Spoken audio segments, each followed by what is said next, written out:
सुप्रभात मित्रों, स्वागत है आप सभी का एक बार फिर से हमारे इस चैनल द अथर्व वॉइस में। आपका स्वागत है। आप जीवन में कुछ नया सीखना चाहते हैं तो इस चैनल को सब्सक्राइब अवश्य करें और अपने दोस्तों को भी शेयर कर दें। दोस्तों, 11 अगस्त यानी कि शुक्रवार के दिन पड़ रही है इस सावन और अधिक मास के मिलन वाली एकादशी। पूज्य गुरुजी ने कहा है कि कई वर्षों के बाद बने इस योग में आपको मात्र 7 चने की दाल से एक ऐसा अचूक उपाय करना है जो आपके जीवन के सभी संकटों को, सभी समस्याओं को दूर कर देगा और आपको सुख, समृद्धि और वैभव की प्राप्ति करवाएगा। परम पूज्य गुरुजी ने कहा कि सावन और अधिक मास के मिलन वाली यह एकादशी आपके जीवन के समस्त दुर्भाग्य को दूर करने वाली है और आपको हर प्रकार की सुख सुविधाओं से संपन्न कर देगी। देखिए दोस्तों, परम पूज्य गुरुजी की कथा को सुनकर और समझ करके ही आपको समझाने का पूरा प्रयास करूंगा। लेकिन दोस्तों, वीडियो में आगे बढ़ने से पहले वीडियो को लाइक करें और यदि आप भगवान शिवशंकर जी के सच्चे भक्त हैं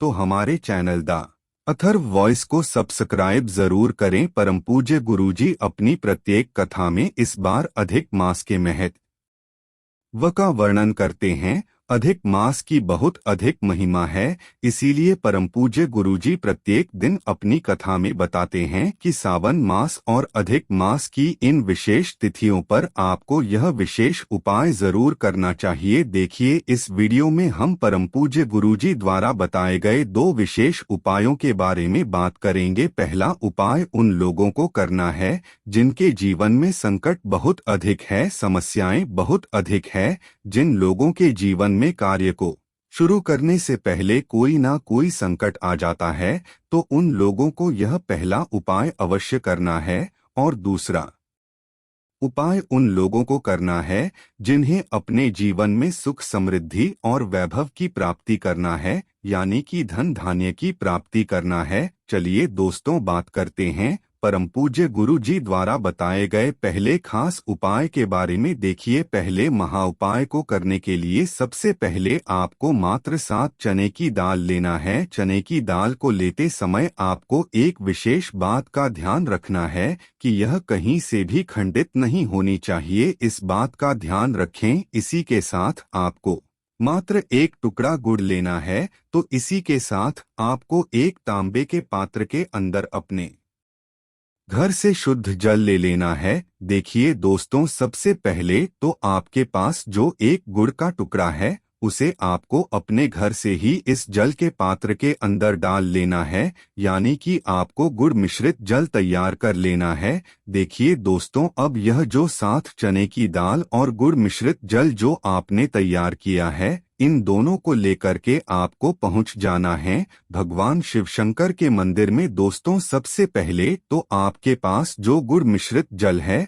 उसे आपको थोड़ा सा जल उस 7 चने की दाल पर डाल देना है, यानी कि आपको थोड़ी सी उस चने की दाल को गीला कर लेना है। अब दोस्त तो आपके पास जो 7 चने की दाल हैं, इससे आपको एक एक करके शिवलिंग पर समर्पित करते जाना है। प्रत्येक चने की दाल को समर्पित करते समय आपको शुक्र ईश्वर महादेव का स्मरण करना है। देखिए दोस्तों, परम पूज्य गुरु जी ने कहा है कि जो भी व्यक्ति एकादशी के दिन शिवलिंग पर अगर चने की दाल समर्पित कर देता है, शिवलिंग पर चने की दाल समर्पित करता है, तो वह स्वर्ण से कम नहीं होती है। यानी यदि आप स्वर्ण अर्पित नहीं कर सकते हैं तो केवल आप चने की दाल ही अर्पित कर देना, आपको उतना ही पुण्य प्राप्त होगा। यानी कि यदि आप एकादशी के दिन चने की दाल भगवान शिवशंकर को अर्पित करते हैं तो आपको स्वर्ण के बराबर ही पुण्य प्राप्त होता है।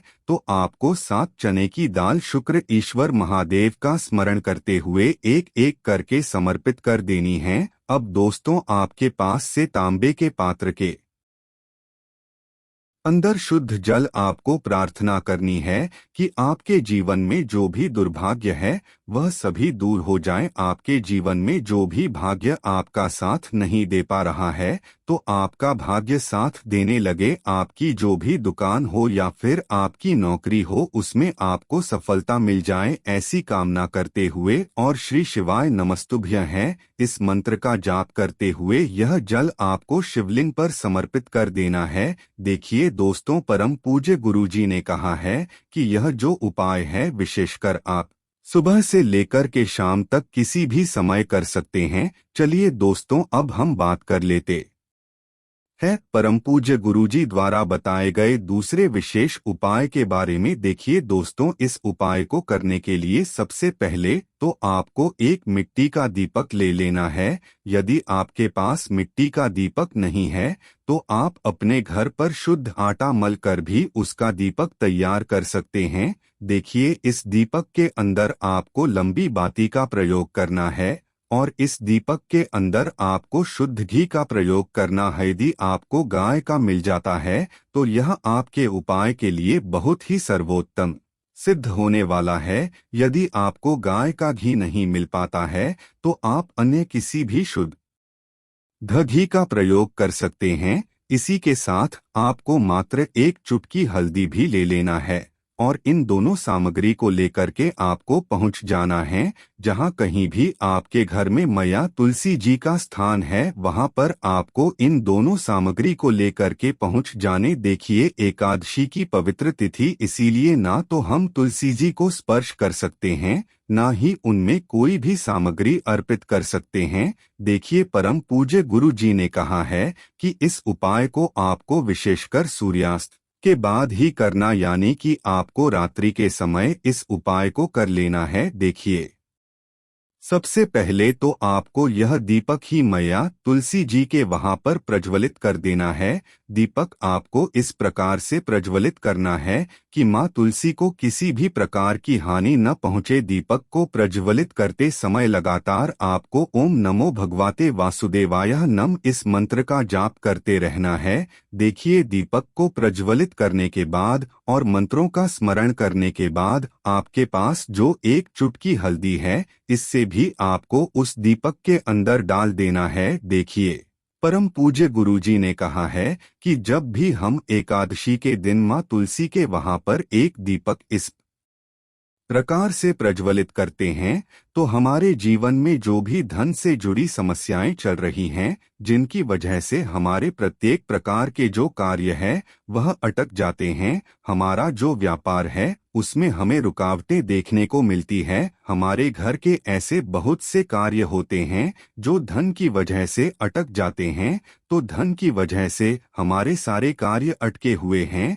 वह सभी परिपूर्ण होने लगते हैं तथा मां लक्ष्मी की कृपा भी हमें प्राप्त होने लगती है। हमारे घर का जितना भी दुर्भाग्य और दरिद्रता है वह सभी दूर होने लगती है और धन प्राप्ति के नए नए वार मां लक्ष्मी की कृपा से हमारे जीवन में खुलने लगेंगे। देखिए दोस्तों, परम पूज्य गुरुजी ने कहा है कि अधिक मास में यदि हम कोई उपाय कर सके या ना कर सके, लेकिन अधिक मास की विशेष तिथियों पर हमें यह विशेष उपाय जरूर करने हैं, क्योंकि सावन का अधिक मास लगभग 19 वर्षों के बाद आया है, तो आपको इन विशेष उपायों को करने से चूकना नहीं है। दोस्तों, अधिक मास खत्म होने से पहले कर लें ये काम। धार्मिक मान्यताओं के अनुसार अधिक मास में भगवान विष्णु जी और मां लक्ष्मी का पूजन किया जाता है। अगर आप अपने घर में सुख समृद्धि, वैभव, धन दौलत और खुशहाली चाहते हैं, तो अधिक मास में हमारे भगवान श्रीहरि का आशीर्वाद पाने के लिए रोजाना उनका पूजन करें। इसके लिए आपके पास अब कुछ दिन ही बचे हैं। ऐसे में अधिक मास में कुछ उपाय आपके लिए बेहद ही लाभकारी साबित हो सकते हैं। अधिक मास में करें ये उपाय। अधिक मास खत्म होने में कुछ ही दिन बचे हैं और इस दौरान 12 अगस्त को परमा एकादशी का व्रत आ रहा है, जो कि भगवान विष्णु को समर्पित है। और अगर आप उनकी कृपा पाना चाहते हैं तो परमा एकादशी का व्रत रखें, इससे धन दौलत और यश की प्राप्ति होती है। इसके अलावा अधिक मास का शुक्रवार भी बेहद महत्वपूर्ण है और इस दिन यदि विधि विधान से माँ लक्ष्मी का पूजन किया जाए तो वह प्रसन्न होती हैं। माँ लक्ष्मी का पूजन करते समय उन्हें खीर का भोग जरूर लगाएं। वहीं भगवान विष्णु को पूजन करते समय उन्हें तुलसी के पत्ते अवश्य अर्पित करने चाहिए। ऐसा करने से आर्थिक स्थिति मजबूत होती है और दाम्पत्य जीवन में भी खुशहाली आती है। अधिक मास में मां लक्ष्मी की कृपा पाने के लिए रोजाना तुलसी का पूजन करें और शाम के समय तुलसी में घी का दीपक जरूर जलाएं। इससे घर में सुख शांति बनी रहती है। अधिक मास समाप्त होने में कुछ ही दिन बाकी हैं। ऐसे में मां लक्ष्मी और भगवान विष्णु का विधि विधान से पूजन करें और शुक्रवार के दिन 11 कन्याओं को भोजन कराएं, फिर उन्हें दक्षिणा देकर विदा करें। इससे मां लक्ष्मी प्रसन्न होकर घर में प्रवेश करती हैं। देखिए दोस्तों, आज के इस वीडियो में हमने आपको 2 महाउपाय बताए। यह दोनों ही उपाय आपको एकादशी के दिन ही करना है। दोस्तों, उपाय से जुड़ा यदि आपको किसी भी प्रकार का सवाल पूछना है तो आप हमें कमेंट में पूछ ले। उपाय को करते समय आप किसी भी प्रकार की गलती ना करें। मित्रों, आज के ये बस इतना ही। मिलते हैं अगले वीडियो में, तब तक के लिए जय भोलेनाथ।